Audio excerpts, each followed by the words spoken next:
Yeah, the first document that you'll see declared is a statutory declaration, and this is basically to say that this gentleman knows this gentleman and has known him for many years, and we're just trying now to ascertain who he is.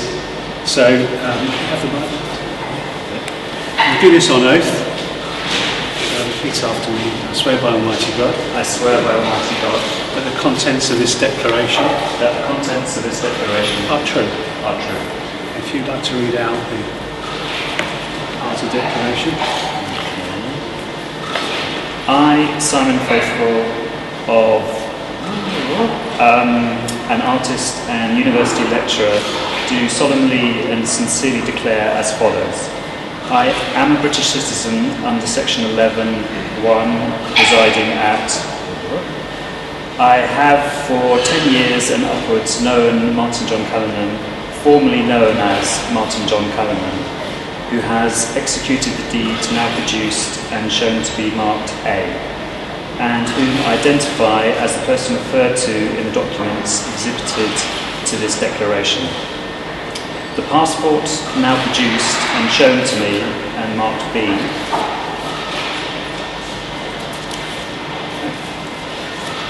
is the passport of said Martin John Callanan, formerly known as Martin John Callanan.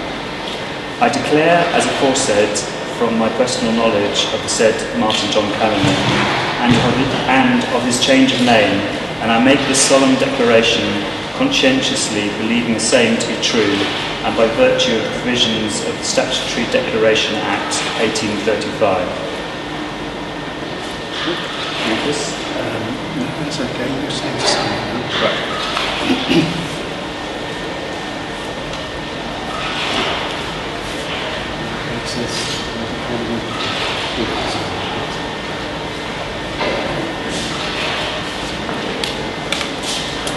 Now the second stage is for the deed to be sworn, and this is done by Martin. Can I ask you to take the Bible?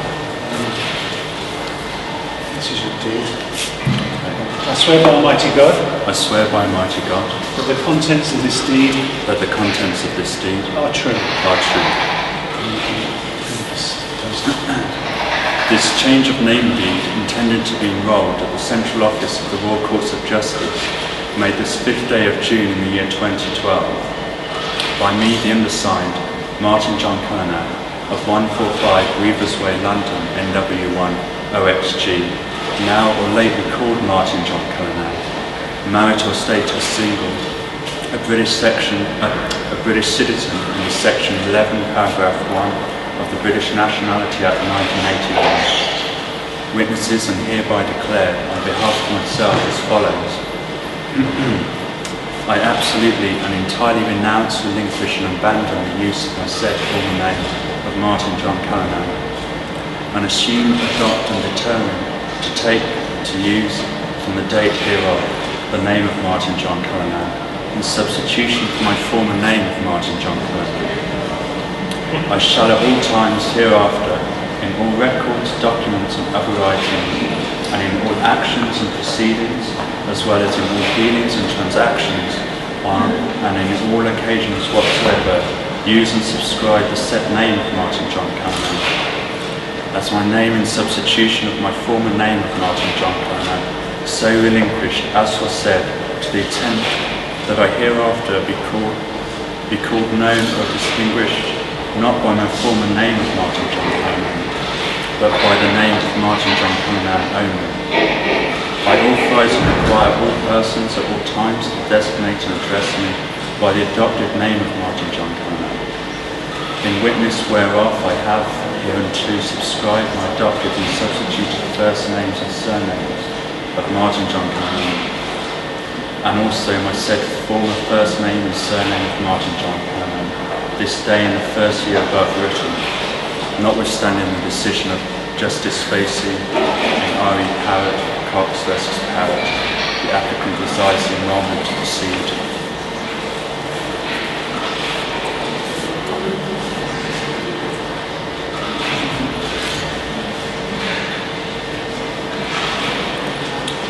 And this needs to be witnessed by my two witnesses.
So I now pronounce you Martin John Callanan.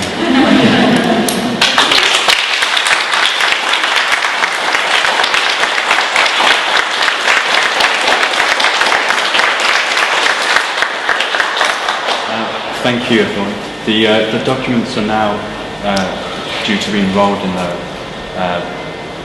Royal Courts of Justice, and I have to notify my employers and banks and change my passport and get a new driving licence as a result of the name change. So thank you for coming.